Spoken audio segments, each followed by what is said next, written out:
My name is Joshua Karasak. I'm a winemaking specialist with Enartis USA. We are starting a webinar today that is kind of a continuation of some of our webinars we did last year on canning. So the title of our presentation today is 2021 Canning Webinar Recap and Trial Presentation. So I'm going to be joined today by Kara Morrison from George Crochiere. She is going to share some really valuable information, I think, for the industry in terms of canned wines. So we're very excited and honored to have her presenting on our webinar today. If you haven't been in our webinars before, I just kind of want to give a little bit of an overview for how our webinars typically work. So our webinars are usually 45 minutes of presentation. During the presentation session, we'll ask that you avoid using the chat box for any questions or any comments during the actual presentation. The chat box is really intended to be for any technical difficulties you may be having with audio or connection issues. We have somebody that can help you. If you're having some of those difficulties, you can just type in the chat box and they'll try and help you fix some of those problems. If you're having connection issues, usually just exiting the webinar and re-entering through the link that you received in your email, that's going to be the best way to sort of solve any connection problems. So just keep that in mind going forward. So for the overview today, I'm just sort of going to go over briefly what has been discussed in last year's webinar series. So we sent out an email invitation for registration for this webinar, and we also recommended, if you hadn't already seen our previous webinar series, to watch that series just so you can kind of see what we're going to be talking about and some of the trial information today. So those are sort of preambles to some of the trial presentation. So if you haven't watched those webinars, you may be a little bit lost in terms of some of the information. I'm going to try to recap that information before we present, but there's a decent amount of background for canned wines that we sort of went over in those webinars. So you may miss some pieces of that information. This is going to be a recorded session, so it will be available online afterwards for you to review at a later time. So after I go through my presentation or my recap, Kara will go ahead and take over the presentation and talk about her canning trial she did this last year. And then at the end of the presentation, we'll do a 15-minute question and answer where you can ask questions about the trial or about canning in general. And we'll have sort of a question and answer sort of discussion time at that time. So in our first webinar last year, we were joined by George Crochiere from Crochiere & Associates. He's a polymer expert, and he talked about can packaging and how it's different from some other just traditional glass packaging or bottles. He really outlined some of the characteristics of canned wine packaging, including information about liners. So cans are basically an aluminum exterior with an interior that's a polymer liner. So he's a polymer specialist, and he sort of detailed some of the information about the liners themselves, some of the characteristics of different liners, and talking about beverages in general with cans and liners. He highlighted a lot of different points about wine and can and about the liners and some of the difficulties that wineries have been having with canned wine, specifically related to liners that are typically used for other beverages being applied to canned wine, and some of the shelf life issues that have occurred for the wine industry when it comes to canned wine. In particular, we've had a lot of reports about hydrogen sulfide that can appear post-packaging. And this is sort of a repeated kind of report that we've been seeing in the wine industry. He highlighted some of the storage conditions that can cause difficulties with liner integrity, in particular temperature, which I think will be an important factor that we'll talk about later on in the trial information as well. He also emphasized the importance of networking, recording experiences of winemakers as a whole. And so that's one of the reasons why we're doing this presentation, is to sort of share information about canning and increase the sort of general knowledge about canning for the wine industry. Next, on that same webinar, we were also joined by Neil Scrimgeour from the AWRI. He's done extensive trials with canned wines, and he discussed the canned wine market growth and also analytical parameters that are important for determining canned wine shelf life, in particular aluminum and tracking aluminum concentrations over time. Because there seems to be some bit of aluminum increases in some canned wines over time, we suspect that there might be some either permeation or corrosion potentially happening with aluminum. He also highlighted the importance of tracking H2S or hydrogen sulfide, as I mentioned before. That seems to be somewhat problematic for canned wine in particular. Talked about the importance of chlorides, talked about the importance of SO2. SO2 is actually a very important factor when it comes to canned wine shelf life. And it's something that the wine industry is going to continue to learn how to sort of change or modulate over time with canned wine. And then he also talked about the importance of copper, and in particular talked about canning trials involving finding with a particular polymer called PVI-PVP and some of the work that they've done with that particular polymer. It turns out PVI-PVP, which was traditionally used for removing copper itself, is actually a useful treatment for canned wines, as it can remove copper that is complexed with hydrogen sulfide. We were next joined by Eric Wilkes in that same webinar, also from the AWRI, and he discussed various forms of copper in wine. He highlighted the differences between labile and non-labile copper that is complexed with organic acids as opposed to copper that's complexed with sulfides and thiols, and sort of pointed to the fact that copper is not just present in wine as copper, but is bound to different kinds of compounds and may be more labile or less labile depending on the form. He also highlighted that copper doesn't necessarily just fall out of solution. If we treat a wine with copper to prevent reduction, it may remain in the wine. It's also important to consider that copper is a natural metal that's present in grape juice. It's a metal that's used for all sorts of metabolic processes by the plant, by the grapevines. And it's naturally present in grape juice. So it's present in grape juice with or without any exterior additions.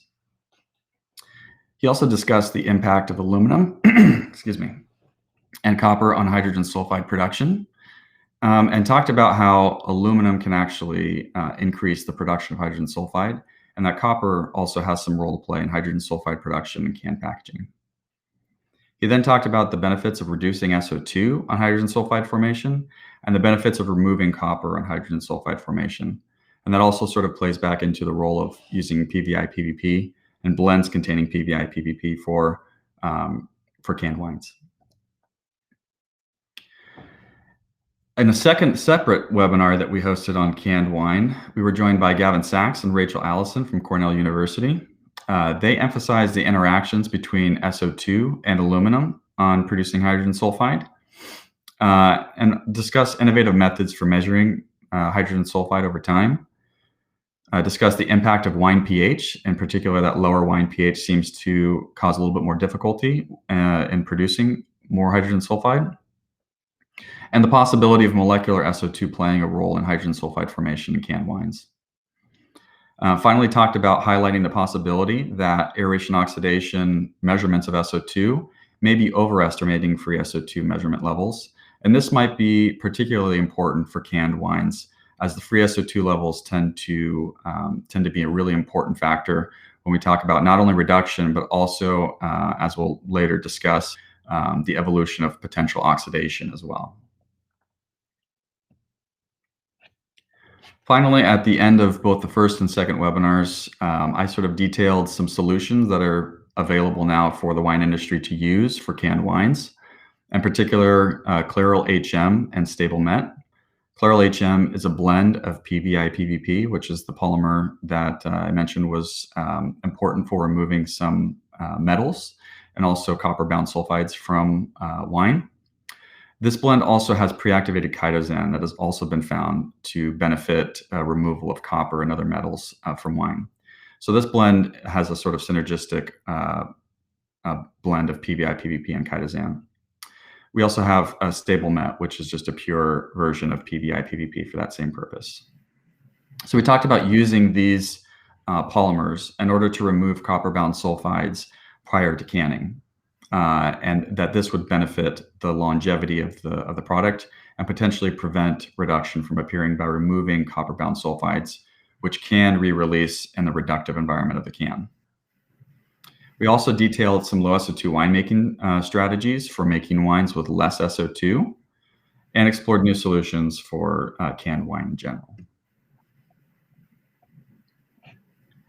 So with that, that's sort of the recap of what we discussed last year in some of our canning webinars. And with that, I had some early discussions with Kara Morrison after some of those webinars, and she reached out and we kind of bounced a couple ideas back and forth. And so she did a full-scale canning trial last year. And we're so happy to have her here to present today. So Kara, are you available, or is your microphone working? I think so. You can hear me? Yep, I can hear you. Okay, great. Hi. Hi. So Kara, it's been a pleasure to work with you so far. Thank you so much for joining us today. And I'll go ahead and hand over the presentation for you. And thanks for being here. All right, great. Well, hello, everybody. Thanks for coming. I'm going to be talking about a canning trial that we put together a year ago. And with this trial, we set up multiple treatments, and then we also, in the end, ended up sending out samples for sensory testing to a lot of Enartis contacts. So I'll be referring to that quite a bit during this talk. So first of all, some background on Sonoma-Cutrer. We're mostly Chardonnay, and we have a history of innovation, especially with screw caps. That we, and about a year ago, we have a history with screw caps, and so we've done a lot of trials with different packaging over the years. So when cans started becoming big, it was kind of an interesting idea to see what can we do with wine and can. So about a year ago, we looked into it. Unfortunately, there were those webinars last year, so I got some ideas, and then we did a canning trial last June. This webinar is going to focus just on the winemaking trial that we did. I'm not going to talk much about the canning process or anything like that. And none of these canned wines are commercially available. So I'm just talking about wines that were for trial only. And of all the wines in our picture here, we're about, at this point, 95% screw cap, and we just have one wine that's circled the Pinot that is cork finished. So, okay, so we're really early in this learning curve. So if you guys are new to canning, definitely go back to some of these webinars. That helped a lot when I did some research to figure out how we wanted to do wine and can. We also tasted lots of wines and cans to see what was out on the market and what the quality was. And then I talked to a lot of people in the industry, even did some cold calls from winemakers that had canned wine that we liked, just to see how they did it. So, you know, it's a great thing about our industry is that we can talk to each other. So the one thing that I learned very quickly at the beginning, that cans are not made of glass. And so the aluminum the aluminum foil or the aluminum tin can is very nice for a lot of beverages. You know, it's cheap, available, it's environmental, but we're still at the beginning stages of wine. So the liner is super important. And so Coca-Cola, you know, they make one product with certain parameters, and so they can get a liner for those parameters, and it works all the time. Where we're trying to make a liner for wines, we have wines with different alcohols, SO2s, RS, pH, everything. So it's right now we only have one liner for one manufacturer called Ball, but we have a lot of work to do here. There's a lot of can variation. So cans can, the wine can kind of, or any product inside the can can lose a little bit of aroma and flavor.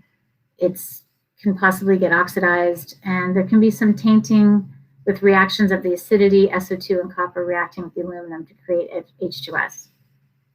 So you have to really rethink your blend of what you're going to put into the can. I read that in the beer industry, they add more hops for their canned beverages, so that way it has a little bit more flavor and aroma. So for wines, we might want to consider different levels of products, or just looking at our blends differently. That goes into can.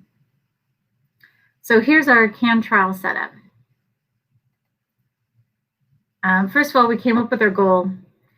It was to determine how to preserve wine quality in can.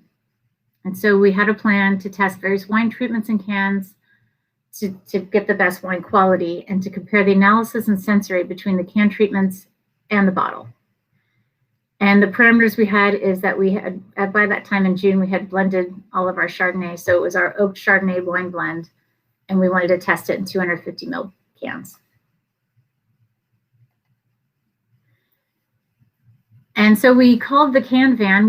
I did some research and see what was out there for mobile canning lines, and the can van had some of the best recommendations.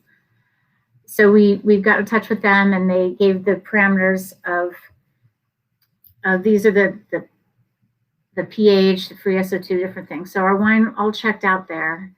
And then you also have to send your wine out to Ball, who's the manufacturer of the cans, for a corrosion test to make sure that the wine passes. So you can't buy cans, you can't get a canning trial. You have to pass this test for anybody really to talk to you about cans. And it's you just send it in, they give you results.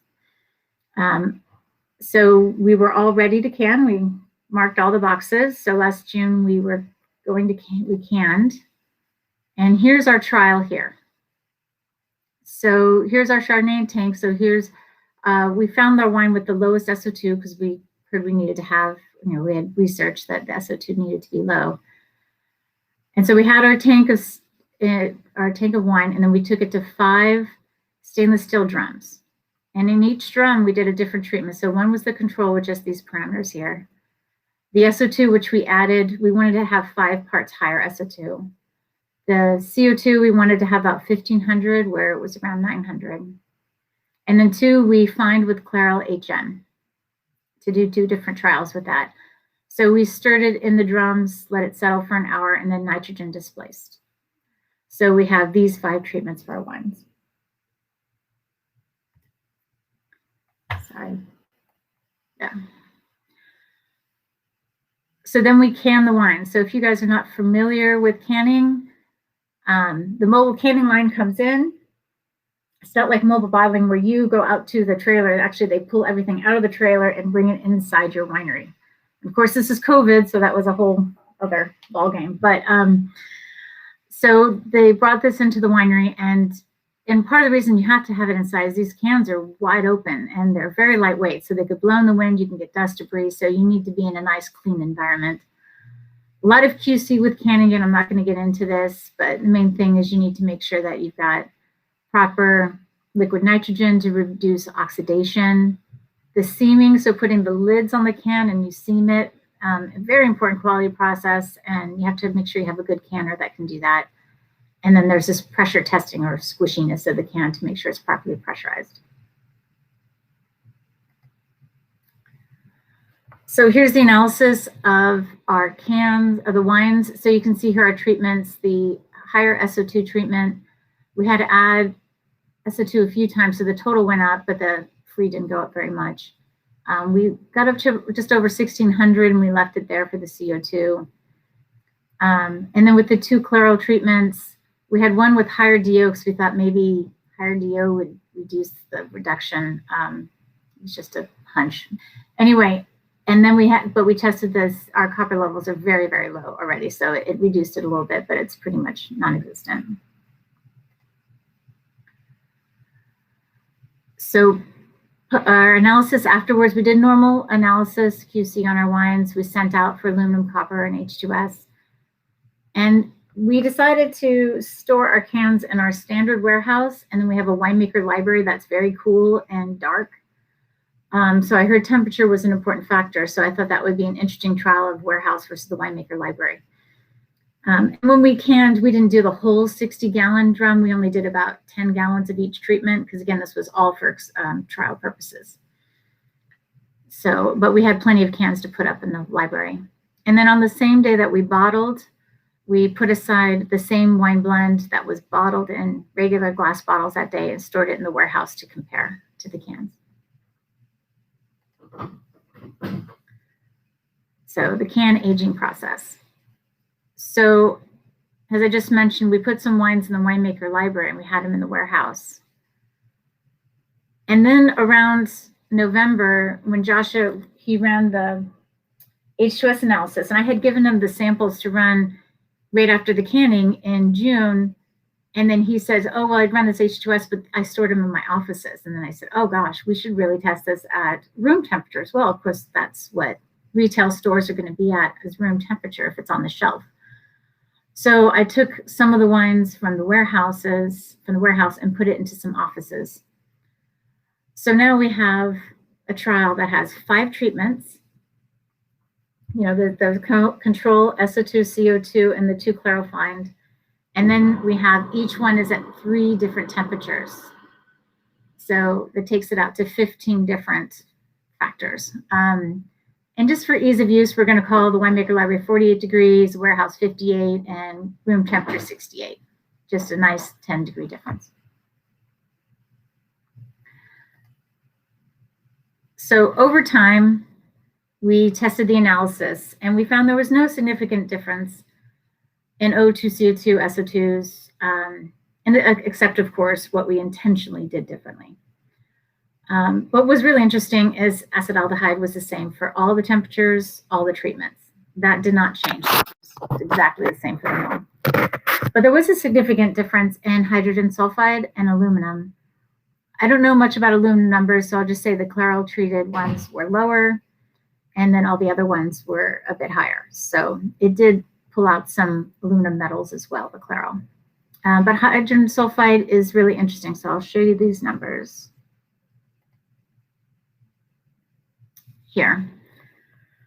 So just so you guys can read the numbers, I'm gonna have a lot of slides with this. So here's the storage temperatures. So we have the 48, 58, 68, and I kind of color coded to help you see the differences.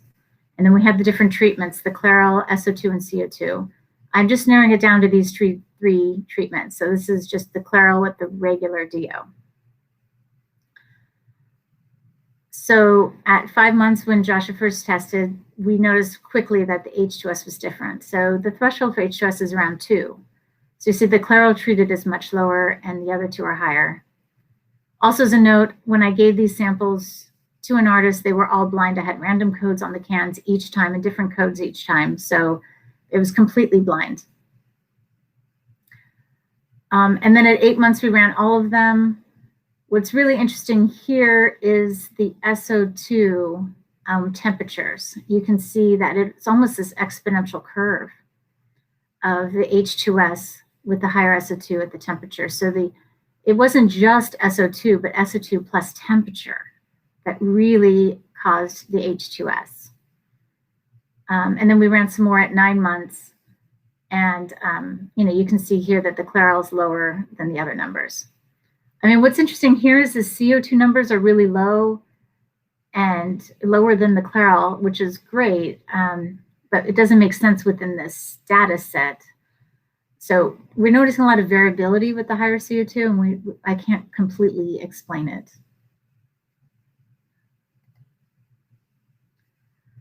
All right, so these are our sensory results over time. So this is internal to Sonoma-Cutrer tastings.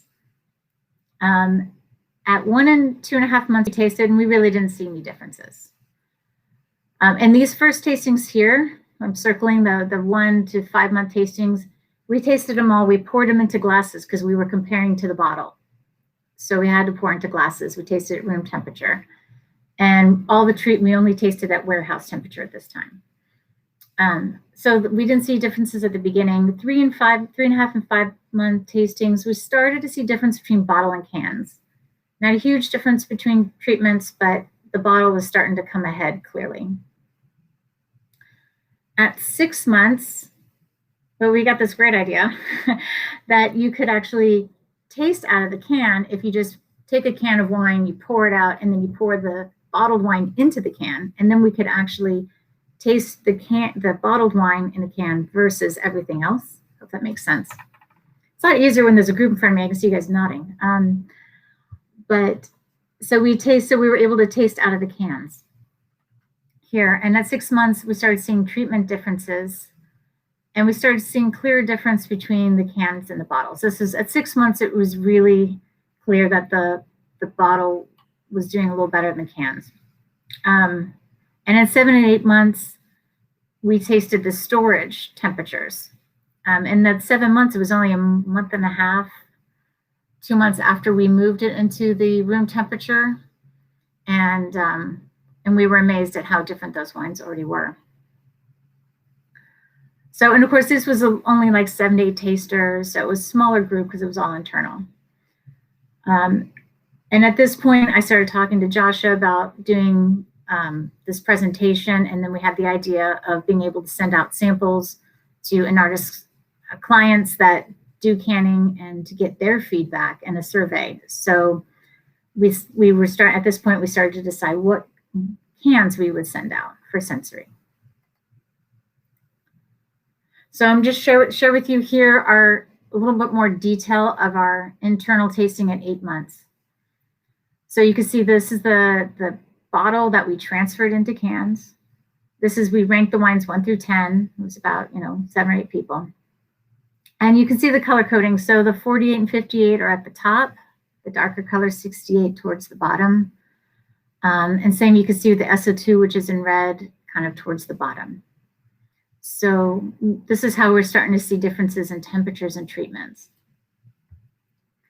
And then through this, we decided which wines that we were going to send out for tasting. And we went backwards and forwards on this for a while, which ones to send out. And we came up with this grouping, which I'll talk more in detail later. But you see that we didn't pick everything at the top or the bottom. We kind of tried to pick all around. So in March, we did this large-scale sensory tasting. So I provided samples to Enartis, and then they sent out 5 samples to 75 different, mostly wineries, who work with cans. And we got 143 responses. So this was awesome. So thank you all for responding and tasting. This was really great information. Hopefully it helps us all. And the instructions that were given to everybody were to pour the wine into wine glasses and to taste out of the glasses and not the can. And that was mostly because some wineries had multiple tasters. So we didn't want some wineries tasting out of glasses, some wineries tasting out of the cans. We wanted to keep it completely the same. So that's why we had people taste out of wine glasses. And we asked everybody to taste at room temperature, just so there wasn't that factor. Everything was sent out with generic wine labels, and I'll show you that. And then there was an online survey that was randomized, so people tasted in different orders. So here are the wines that we sent out. So we sent out we sent out 2 at the warehouse, 58 degrees, the CO2 and the Clairol. If you guys did taste and you have your numbers written down, here's the unveiling. And then we sent out the Clairol at 2 different temperatures, the warehouse and kind of room temperature. And then we did the higher SO2. We showed those at the more extreme temperatures of being 100% at 48 degrees the entire time, which was 8 months, or was it at the 58 warehouse temperature for a while and then move to the room temperature. And here are what the cans look like. So again, this was all for trial. None of these wines are commercially available. And the samples were very generic. It didn't even say Sonoma-Cutrer on them. It just said California Chardonnay, had no distinct appellation. So there was really no bias. So we don't want people having a bias one way or the other at the beginning of these cans. So we wanted it to be completely anonymous. And then of the 143 tasters, these are the people who tasted. Over half of the people currently package wine in cans. So we actually, it was targeted to a really good segment who are familiar with canning wines. And then some people who are interested. And the taster profile, so we had people who were tasting, from all over the gamut to, very experienced, 20 years plus, to, just starting out under 5 years. So we had tasters from all different time periods or levels. And then we had survey questions. So each one, so we had the 5 treatments. And each treatment, we asked these questions. So we asked the people to rate 1 through, or score 1 through 3. 1 being commercially acceptable wine, but it lacks obvious flaws. 2 is acceptable, maybe has a few flaws. And 3 is it's not commercially acceptable. It has really obvious flaws. And then we asked people to describe the wine. Does it have oxidation or reduction, or both, or neither? And then we asked them to put obvious or some for reduction and oxidation, so to try to define them a little bit more. And at the end of each wine, we asked for comments, which thank you all. You had fabulous comments. Of course, we all try to outdo each other. Winemakers is the funniest, most interesting comments, so thank you. And then at the end, after everybody tasted the wines, we ranked them 1 through 5, 1 being most preferred, 5 being least preferred. And this is the only place that caused a little confusion in the tasting, because of course it was a randomized tasting order at the beginning, and then I asked people to rank 1 through 5, and it was set in a different order. And so anyway, the people who tasted, I apologize for that, but you guys kind of got through it, so thank you. All right, so here's the results. So here's the scoring 1 through 3. So 1's like, great, no problems. 3, there's concerns with this wine. So what's really interesting here is the SO2. We've got the 2 different temperatures. And I mean, if you look at the 1s and 2s for the higher temperature, is almost the same as the 1s for the lower temperature. So there's just a big difference in the acceptability of the exact same wine stored at different temperatures. Here, and then you can look at the SO2 and the claral at the higher temperature. See, the claral is acceptable, and 80% of the people say it was acceptable, whereas just over 60 with the higher SO2. And then the claral and the CO2s overall were fairly well accepted.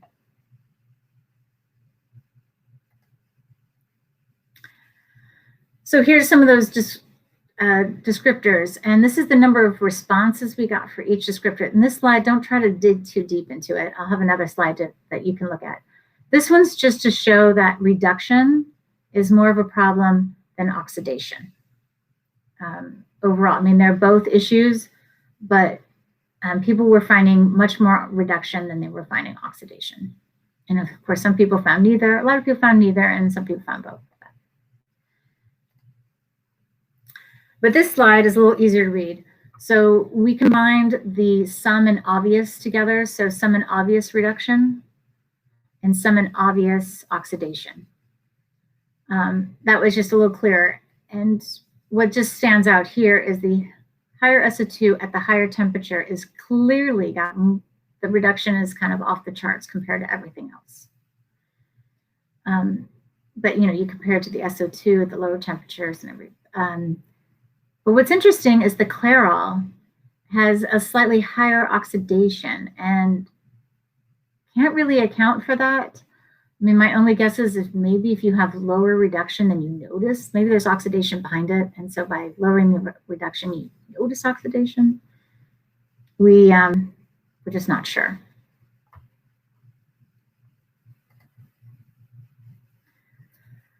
And here's the ranking preference. So I have a sensory scientist that I work with that did this LSD preference testing. She did the statistics on this, and so this is what she came up with. So the wines within each group there's no significant difference between the wines in each group. So for most preferred, the SO2 at lower temperature and the CO2 at warehouse were as preferred as each other.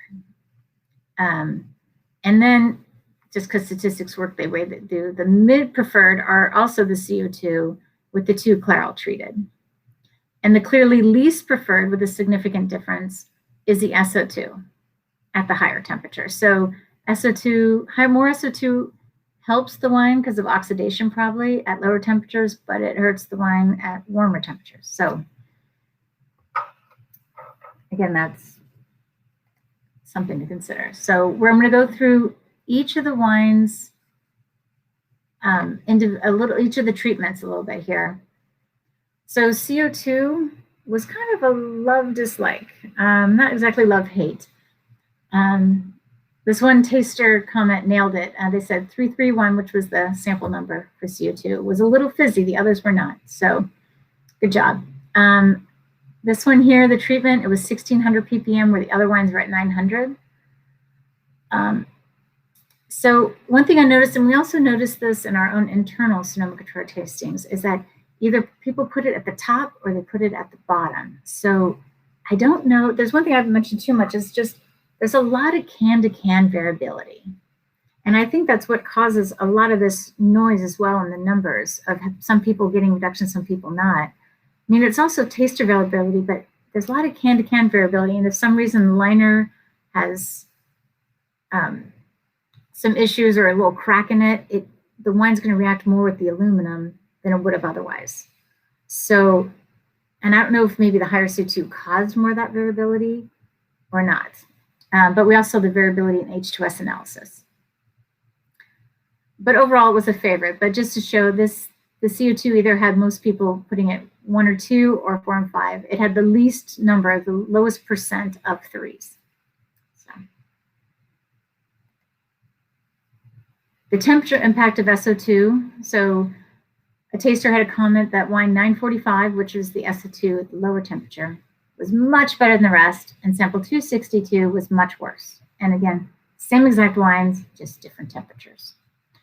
And there were a lot of people who made comments about these wines saying, 945 was absolute best, 262 had problems. And it's just fascinating how the temperature made such a difference here. And again, this is just to show the SO2 levels. And so clearly the temperature accelerated the reactions with the aluminum. And the higher SO2 at the lower temperature kind of reduced reduction in oxidation generally. And this chart here is just comparing these numbers of the SO2 at the higher temperature is in blue, the SO2 at lower temperature is in red. So again, a lot of people got no problems at all with the SO2 at the lower temperature, but that's where the obvious reduction really came in. So. And then, so the speculation is if we had a better liner, that would make sure the SO2 didn't react. Would this be how much nicer or how much better would be the quality of the wines?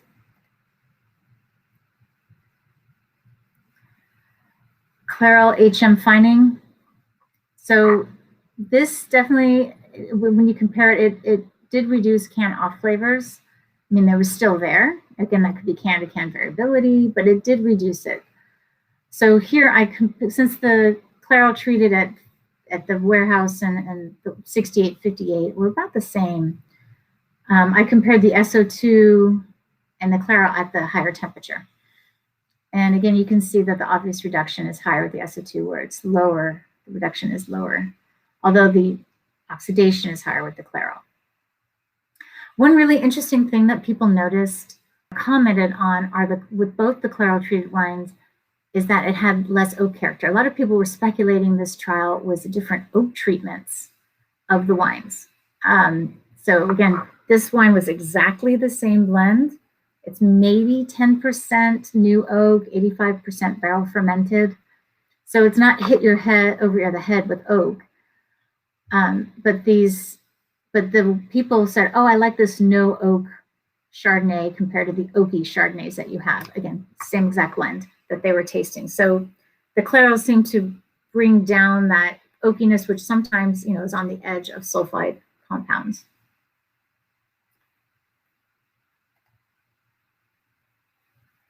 So in conclusion, some key takeaways are that the liner is everything, and it's something we need to work on. The temperature accelerates reactions. There's a lot of can-to-can variability, and we're really early in this learning curve. There's so much more to learn, so we need to work together. We don't want to lose a whole generation of canned wine drinkers because of some negativity in the beginning, just like screw caps in the 70s kind of gave a bad rap to screw caps, and we lost like a whole generation there. We don't want that to be repeated with cans. So we need to learn about this and do the best we can with the canned wines. And I think we can do this. What you can do is do smaller canning runs per demand. So make sure that you do the smallest canning run you possibly can, so it's not sitting around. and you're turning over that inventory on a regular basis. I know logistically it's not easy, but that's one thing you can do. Address the wine blends for cans, the different treatments. I think the Clairol helped, and that was an analysis sensory. And I'm not doing this, and Enartis is not paying me. This is just something that we found in your sensory results help show that. And we need to learn from each other. We need to talk to each other. What have you guys tried? What do you do? Because there's a lot of ideas out there. So, and there is help on the way. There's been some research done. I'm not going to say who's doing this, because I don't want people calling them, but they're doing research on new can liners. There's a HOS potential test where we can use like an AO setup to see the HOS potential of your wine. And then also a heat test for wine, so you can put it in the incubator for a while and say, oh, this is what the wine's going to taste like in 6 months or 4 months. So then you can see how the wine's turning out. So basically, I'd like to know who's running the next trial to share with everybody. Love to hear from you. Even if you guys have trials, I'd love for you to reach out to me and tell me what you've learned. There's just so much to learn here. So I want to say thank you to Josh and Enartis for helping in the can van. They were so patient with me with these 5 stainless steel drums for the trial. Amber Bennett, our sensory scientist, and Francois Coppola and other winemakers who helped just talk to me about canning wines.